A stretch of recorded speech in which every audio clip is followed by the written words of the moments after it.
Bismillah walhamdulillah wassalatu wassalamu ala rasulillah sayyidina maulana Muhammad ibn Abdullah wa ala alihi wa sahbihi wa man walah wa la hawla wa la quwata illa billahil aliyyil azim amma ba'd. Qala al-imam al-Haddad radhiyallahu anhu wa nafa'na bihi wa bi'ulumihi fid darain amin.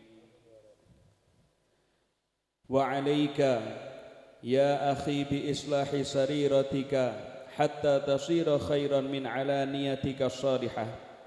وذلك لأن السريرة موضع نظر الحق والعلانية مطمح نظر الخلق وما ذكر الله تعالى السر والعلن في كتابه إلا وبدأ بذكر السر وكان من دعائه عليه الصلاة والسلام اللهم اجعل سريرتي خيرا من علانيتي واجعل علانيتي صالحة ومتى صلحت السريرة صلحت العلانية لا محالة فإن الظاهر أبدا يكون تبعا للباطن صلاحا وفسادا قال رسول الله صلى الله عليه وسلم إن في الجسد مضغة إذا صلحت صلح بها سائر الجسد وإذا فسدت فسد بها سائر الجسد ala wahiyal qalbu. Bismillahirrahmanirrahim. Alhamdulillahi rabbil alamin. Allahumma salli wa sallim ala sayyidina Muhammadin miftahi babi rahmatillah adada ma fi ilmillah salatan wa salaman daimaini bidawami mulkillah wa ala alihi wa sahbihi wa man walah amma ba'du. Sedinipun para habaib, para alimul ulama, para kiai, para masyayikh, Habib Najib, Habib Fuad dan semuanya yang kita hormati, kita muliakan guru kita Kiai Mudrik Abdullah Musidar lan pengasuh Pondok Pesantren Darul Mukhtar Al-Islami Ustadz Imran yang kami hormati, yang kami muliakan, dan semua para asatidz yang lainnya. Mudah-mudahan kita semuanya malam ini mendapatkan keberkahan dari Allah Ta'ala. Amin ya Rabbal Alamin. Kita lanjut lagi mengkaji kitabnya Habib Abdullah Al-Haddad yang biasa kita baca.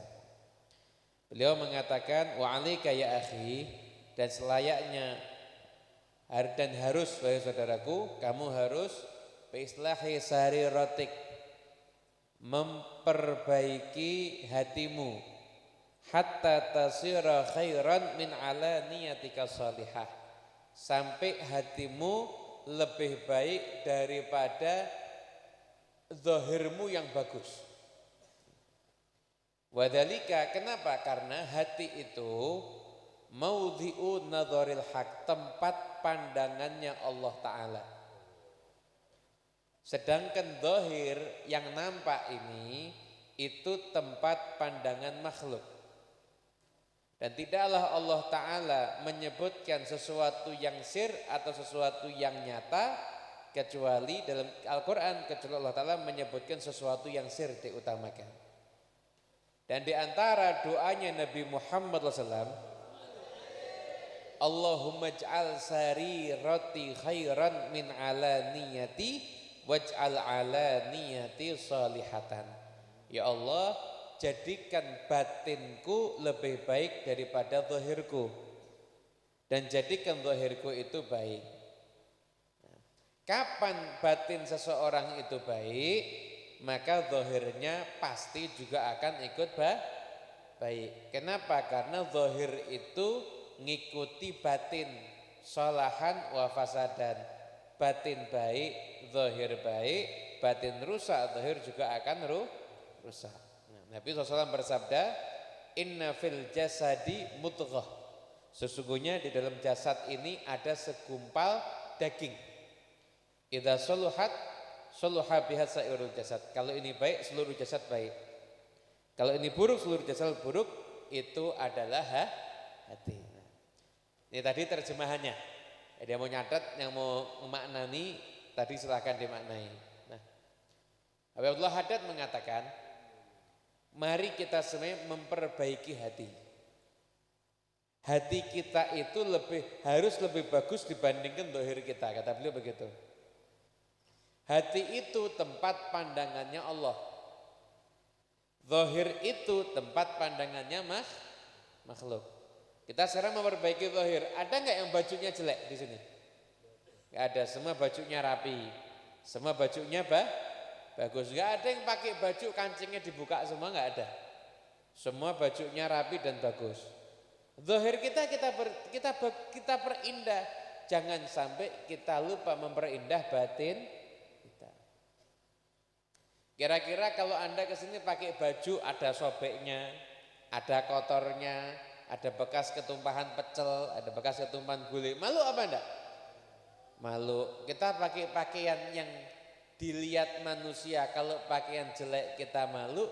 Kenapa kita enggak malu batin kita jelek sedangkan batin kita dipandang sama Allah Ta'ala? Itu. Contoh. Kamu dikasih kamar hotel. Kamar hotelnya yang termahal. 1 malam 5 juta.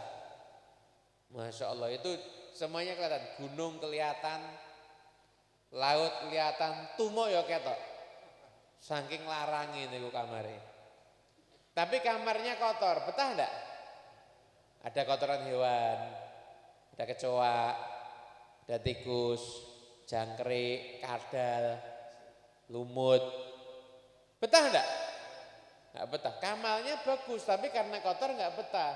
Ada kamar sederhana tapi bersih, betah apa enggak? Nah, begitu juga manusia itu hidupnya enak apa enggak tergantung batinnya.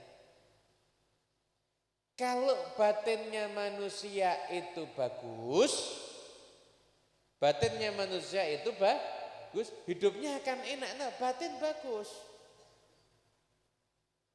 Tapi kalau batinnya itu buruk, hidupnya enggak akan enak. Kenapa? Enggak mungkin nyaman. Kita ini anehnya, mohon maaf, kamar mandi kalau enggak bersih kita enggak nyaman, betul enggak? Kamar mandi tempat buang kotoran, kita enggak pengen kamar mandi kita kotor. Tapi hati kita biarin kotor. Aneh manusia ini. Kata beliau, ayo masing-masing kita semuanya bersihkan hati. Cara bersihkan hati gimana? Nih tadi. Cara bersihkannya gimana? Nabi SAW itu ngajarin doa, Allahumma j'al sarirati khairan min ala niyati waj'al ala niyati salihatan. Ya Allah, jadikan batinku lebih baik dibandingkan zahirku dan jadikan zahirku ini baik. Jadi ini yang dimuliakan Allah Ta'ala, kita semuanya, jadi gini, makhluk itu lihat pakaian kita, lihat zahir ini yang kita lakukan. Anda kalau datang maulid, Anda akan dipuji sama orang. Masya Allah, ada fulan soleh, ada fulan bagus, ada fulan begini. Itu dipuji. Yang muji siapa? Makhluk. Cuma lihat zahir kita. Batinnya nggak ada yang tahu. Yang tahu cuma Allah Subhanahu. Nah, batin itu tempatnya Allah Ta'ala lihat. Sekarang kita lihat. Batin kita ini layak nggak dipuji sama Allah Ta'ala? Layak nggak dipuji sama Allah Ta'ala? Ada enggak ketika kita beramal soleh, kita melangkah ke majlis maulid, yang di hati kita itu apa? 1, snack. 1, kumpul-kumpul. Ada lagi macam-macam. Wis timbangin yang omah diamuk bojo lek HP ikut majlis maulid. Yang omah hisen tak tok. Bojone gualak. Voltase 440, senggol nyetrum ngamukan. Timbangin yang omah diamuk, lo ya HP aku melu majlis maulid, kenapa? Tenang, enggak ketemu sama istri. Kan ada niatnya modelnya macam-macam niatnya orang hadir majlis. Nah, kita hadir majlis, niat ada enggak Allah ketika kita menghadiri majlis hari ini? Ada enggak kita mikir Allah? Saya berada di satu tempat, Allah itu memandang saya. Allah itu ridho sama saya. Allah itu yang saya sebut. Allah itu yang dibesarkan. Ada enggak seperti itu? Itu yang tahu diri kita masing.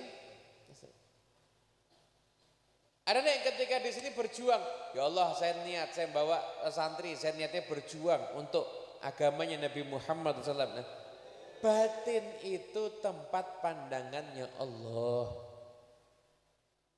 Zahir itu tempat pandangannya manusia.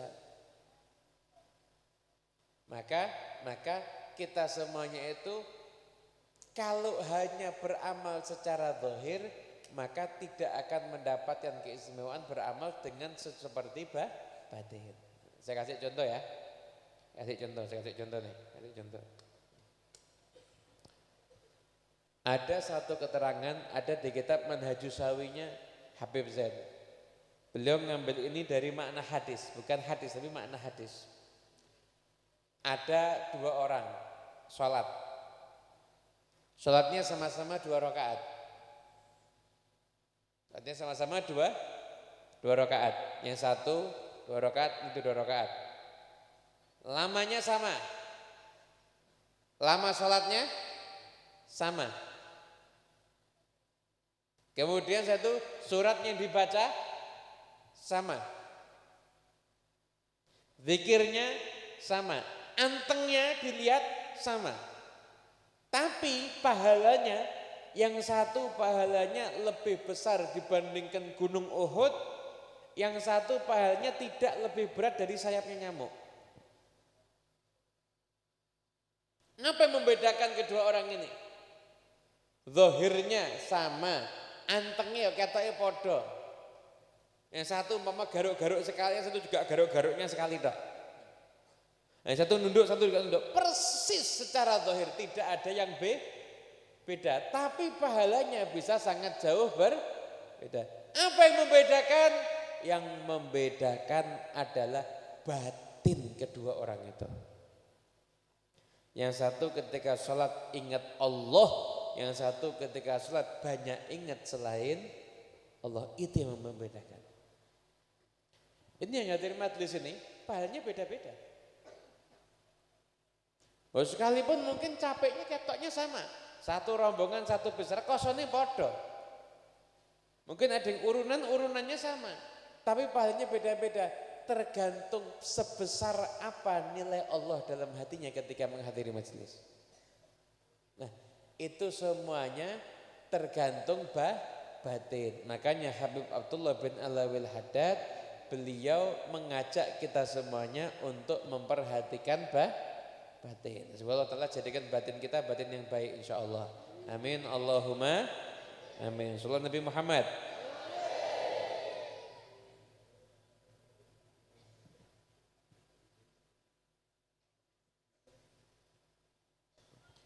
Nah, kemudian setelah itu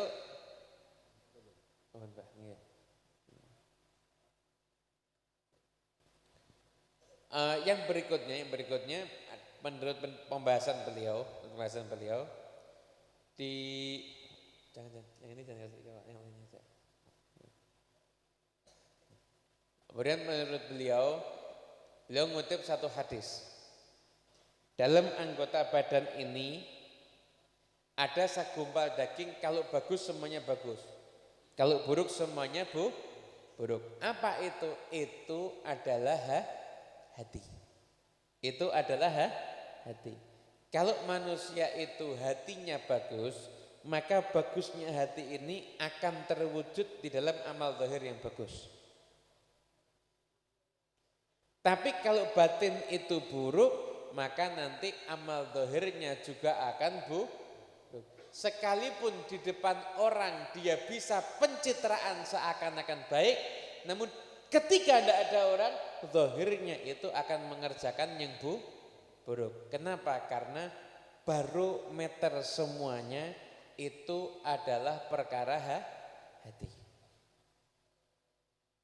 Barometer semuanya itu adalah perkara hati.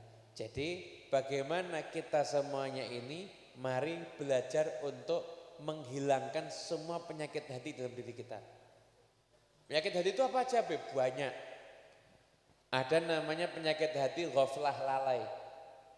Tandanya apa? Sering lupa sama Allah. Mau sholat tuh elingnya, pokoknya sholat bar kuwi tenang. Sholat bar kuwi lega. Yang penting, jadi satu seakan-akan kayak orang punya utang mau ndak mau sholat. Ndak ada dalam satu mikir, saya ini dikasih nikmat sama Allah Ta'ala ya saya harus mengerjakan sholat. Gak ada seperti itu. Namanya ghaflah. Ada lagi nanti namanya sombong. Ketika Anda berada di satu momen, Anda merasa lebih baik dibandingkan orang lain. Itu namanya sombong. Ciri-cirinya apa? Nggak mau nerima nasihat. Baru tersinggung dikit aja marah. Begitu dikritik dikit aja sudah marah. Itu namanya sombong. Itu namanya sombong. Nggak boleh orang itu sombong. Banyak penyakit hati lah. Ini kalau dibahas tuntas nggak selesai nanti intinya. Intinya sekarang ini kita semua jangan cuma peduli sama urusan zahir, kita juga peduli dengan urusan batin. Nah caranya nanti dandani batin gimana? Nanti insya Allah akan dijelaskan di pertemuan yang akan datang.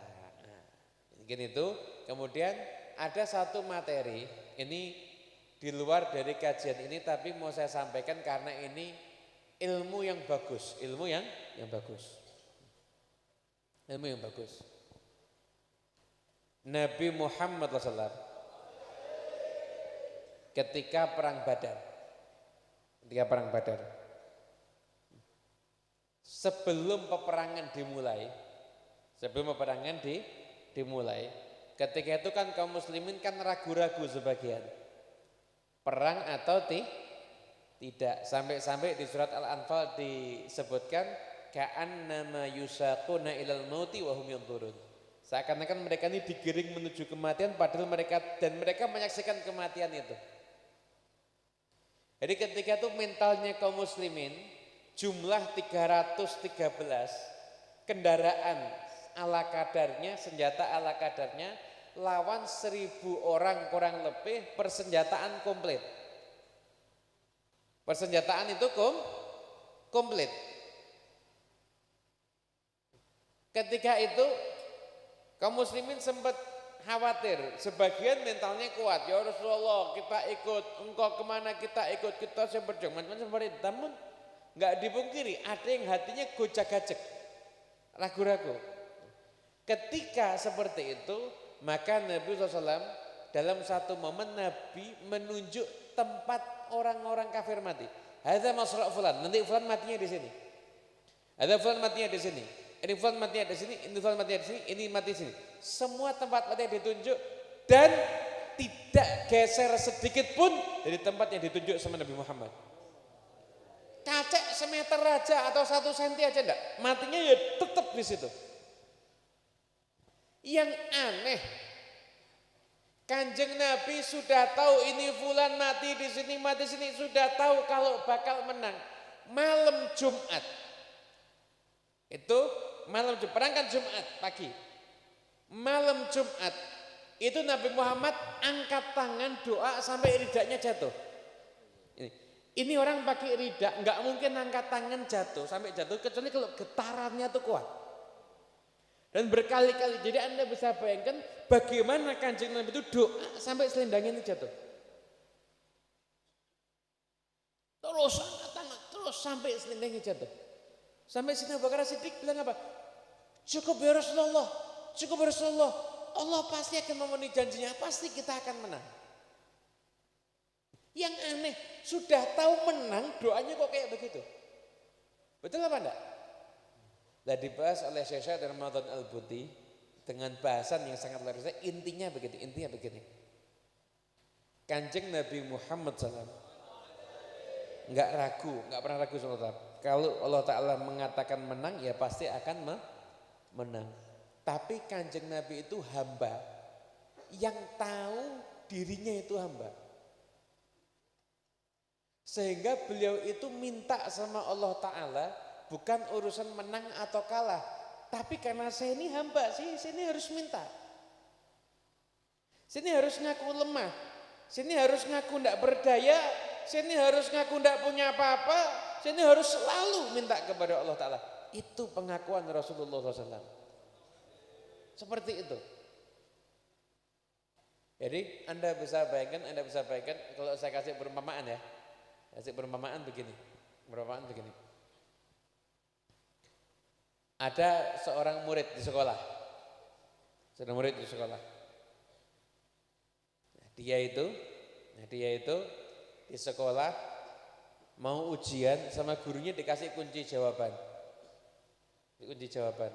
Berarti kalau udah megang kunci jawaban kira-kira hasil ujiannya 100 apa enggak? 100 kan? Tapi sudah dapat kunci jawaban dia mesti belajar. Setelah itu dia mesti doa, garap ujian mesti hati-hati, buka buku dan lain sebagainya. Murid-murid yang lain heran. Loh kamu udah dapat kunci, kok belajar kenapa? Saya itu seorang murid, tugasnya murid itu belajar. Guru itu seneng kalau lihat muridnya belajar. Saya nggak penting nilai ujian 100 atau tidak, naik kelas atau tidak. Yang penting guru saya itu seneng kalau saya itu jadi seorang murid yang rajin belajar. Makanya saya belajar bukan untuk nilai 100 atau bukan 100, naik kelas atau tidak naik ke kelas. Karena saya murid, makanya saya itu belajar. Nabi Muhammad doa minta sama Allah Ta'ala karena tugasnya hamba itu ya doa, menghambakan diri sama Allah Ta'ala. Jadi menang perang Badar, enggak menang perang Badar, Nabi tetap akan doa minta sama Allah Ta'ala. Kenapa? Karena bagi Nabi tidak penting kemenangan di dalam peperangan, yang penting adalah ketika kita bisa memposisikan diri sebagai hamba Allah yang benar-benar menghambakan diri kepada Allah Subhanahu wa Ta'ala. Nah, makanya kadang-kadang kita ini sering lupa. Kita ini doa. Kalau wali itu doanya ketika merasa kangen sama Allah, saya kangen sama Allah, doa. Kalau kita enggak banyak masalah baru doa. Benar apa enggak? Masalahnya selesai langsung enggak doa. Umpama ada orang, ya katakanlah jangan kita ada. Orang pagi dia dapat kabar, utang kamu 10 juta besok harus kamu bayar. Kaget apa enggak dia? Kaget. Itu dia kira-kira sholat duha apa enggak? Sholat duha ya kan? Zuhur sholatnya khusyuk apa enggak? Khusyuk. Doa apa enggak? Nah, kalau perlu ziarah ke makamnya orang soleh, ya kan? Asar dikabari ada yang mengelunasi utangnya. Kira-kira maghrib mesti doa enggak? Belas lali. Dia lupa. Nanti pindah sini.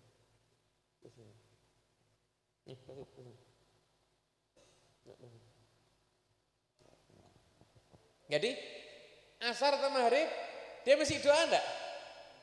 Enggak. Kenapa? Lunas. Selesai. Udah enggak doa lagi. Betul apa enggak? Itu loh repotnya manusia tuh di situ. Doa kok nunggu kena masalah. Jadi kalau kita tidak kena masalah, enggak sadar kalau kita ini hambanya Allah, begitu. Kita ini tugasnya hamba, kita ini hamba itu tugasnya doa. Makanya sampai-sampai kata Syekh Ramadan Al-Buti dalam kitabnya, semua kejadian yang tidak enak dalam kehidupan manusia. Ketika manusia itu diuji, ketika manusia itu menghadapi macam-macam, ketika dia itu menghadapi hal yang tidak enak, itu semuanya tujuannya cuma satu, mengingatkan kalau manusia itu hamba, sehingga mau kembali kepada Allah Ta'ala. Begitu manusia mau kembali kepada Allah Ta'ala, disitulah manusia akan menjadi pemenang yang sesungguhnya. Kapan manusia jadi pemenang? Ketika dia sadar kalau dia itu hamba, dia enggak punya apa-apa, dia angkat tangan minta sama Allah Ta'ala dalam hati yang miskin, hati yang fakir, dia minta sama Allah Ta'ala, maka disitulah dia itu akan menang. Lah, hidup itu begitu. Hidup itu kita ini doa, jangan tunggu ketika punya masalah. Doa itu harus kita jadikan kayak kita nih seperti orang yang ngemis sama Allah Ta'ala. Setiap saatnya kita harus ngemis sama Allah Ta'ala. Ya, sampai dikatakan ad-du'a'u mukhul ibadah. Doa itu intinya ibadah. Intinya ibadah itu apa? Kita ini intinya menghambakan diri sama Allah Ta'ala. Ketika kita tahu kita ini lemah, tidak punya apa-apa, dan kita punya Tuhan yang maha segalanya, yaitu Allah Subhanahu wa Ta'ala. Kadang-kadang itu tidak tercermin ketika kita itu sholat, tidak tercermin ketika kita itu apa misalkan sedekah dan sebagainya, tapi tercermin ketika kita itu berdoa, bersimpuh, memohon kepada Allah Subhanahu wa taala. Jadi senjata kita itu sebenarnya doa. Kita ini manusia hidup. Besok tuh apa kita nggak ngerti loh. Kenapa nggih? Hidup ini berat. Yang akan terjadi besok tuh nggak bisa diprediksi. Menghadapi hidup yang nggak menentu, kita ini terombang-ambing, nggak jelas. Tapi ketika kita itu punya satu keyakinan, saya ini hambanya Allah Ta'ala. Kalau saya ngadepi hidup yang saya andalkan ilmu saya, pangkat saya, harta saya, kenalan saya, itu hancur. Kenapa? Karena semua kehebatan kita tidak akan bisa menghadapi takdir yang akan terjadi. Tidak akan bisa. Ada orang ketoknya badan tinggi, besar, sehat. Makannya 4 sehat 5 sempurna. Masya Allah. Makan bergizi terus. Sama Allah Ta'ala begitu kena ujian sakit, ngangkat jarum mungkin tidak kuat. Tidak kuat mungkin ngangkat jarum. Begitu dikasih lemes teman, tidak kuat. Manusia itu sama Allah Ta'ala kasih senjata yaitu doa. Setiap saatnya kita ini harus sadar. Kita ini tidak punya apa-apa dan tidak bisa apa. Semua yang kita miliki itu miliknya Allah. Jadi yang kita miliki adalah rasa menghamba kepada Allah Subhanahu. Kalau dalam hati kita sudah ada rasa saya ini selalu berhajat, selalu butuh kepada Allah Ta'ala, di situ nanti kita akan bisa ngadepi hidup. Baru kita punya mental untuk ngadepi hidup. Kita tidak takut, kenapa? Sesuk mau terjadi apa? Saya nggak bingung, kenapa? Karena saya ini selalu minta sama Allah Ta'ala. Besok memang berat, tapi saya punya Allah, enteng. Lah kalau besok berat, tapi saya punya ilmu, saya punya harta, saya punya kenalan, ya tambah berat. Jadi ngadepi hidup ini yang kondisinya macam-macam, mari kita semua kembali kepada Allah Subhanahu wa Ta'ala. Biasakan punya waktu untuk ngemis sama Allah. Mulai dulu sehari 15 menit, terserah. Mungkin waktunya jenengan pilih sebelum maghrib. Sebelum adzan maghrib, jenengan udah jalan ke masjid. Masjid kan sepi, nggih. Nah, kalau jenengan di Masjidil Haram baru ramai. Itu mriki ya paling sepi.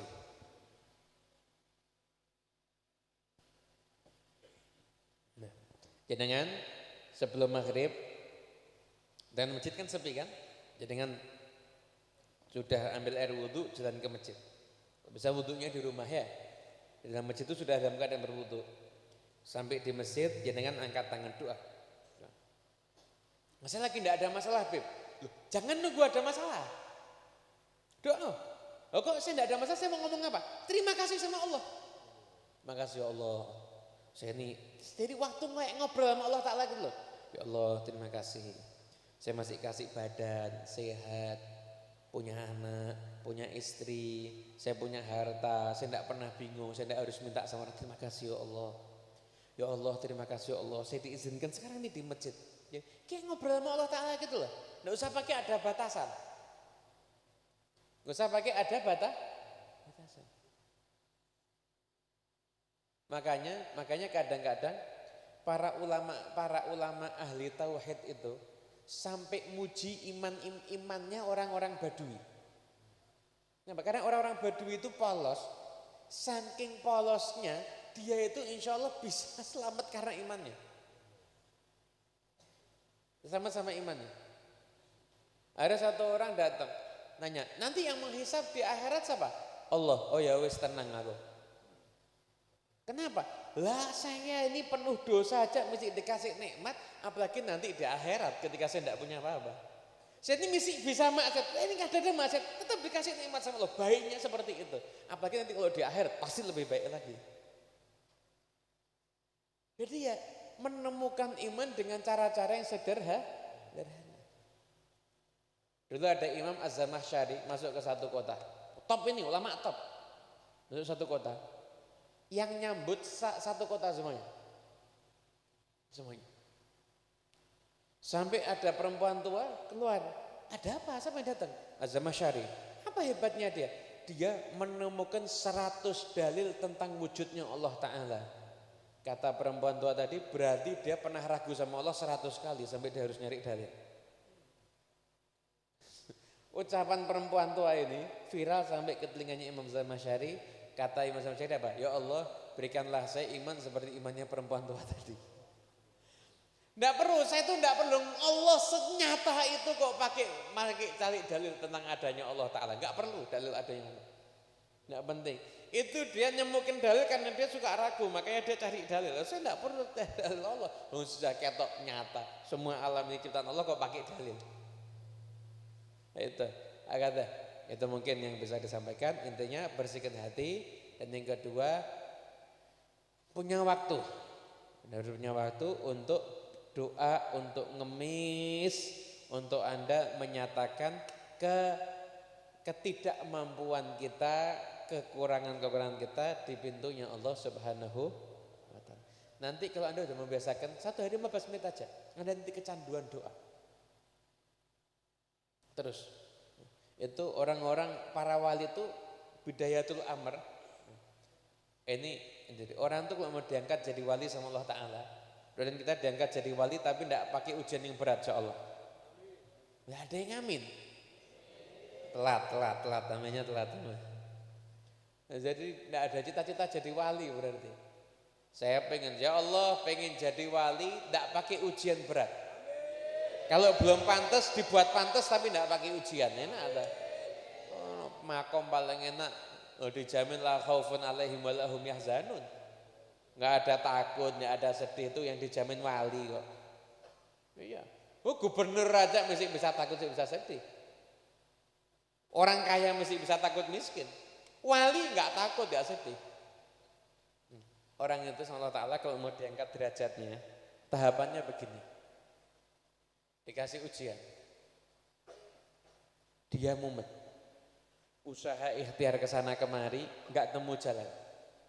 Ketika dia udah enggak nemu jalan, akhirnya mau enggak mau, kemana dia harus berharap? Minta sama siapa? Allah. Akhirnya dia minta sama Allah Ta'ala. Dia minta.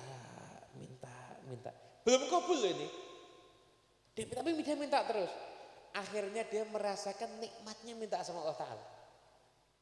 Sampai akhirnya ujiannya selesai, dia didatangi orang, dikerubung sama apa, dikerumuni orang dan lain sebagainya. Dan hanya mana apa? Yang paling nikmat bagi dia ketika dia minta sama Allah Ta'ala. Jadi sampai akhirnya dia tuh menikmati saat-saat ketika dia itu harus bermunajat minta kepada Allah Ta'ala. Jadikan hati kita seperti itu insya Allah. Jadi latihan dulu, sehari 15 menit. Apa? Pokoknya ambil waktu di tempat yang sepi, di situ kita doa. Entek dongane bebas dikiran tok. Ya Allah terima kasih, ya Allah astagfirullah, pokoknya 15 menit. Waktu untuk ngobrol sama Allah. 15 menit. Istiqomah sehari 15 menit. Nanti insya Allah ada asar tersendiri di dalam hati. Allahu a'lam. Saudara insya Allah pondok Darul Mukhtar dari pondok yang berkah.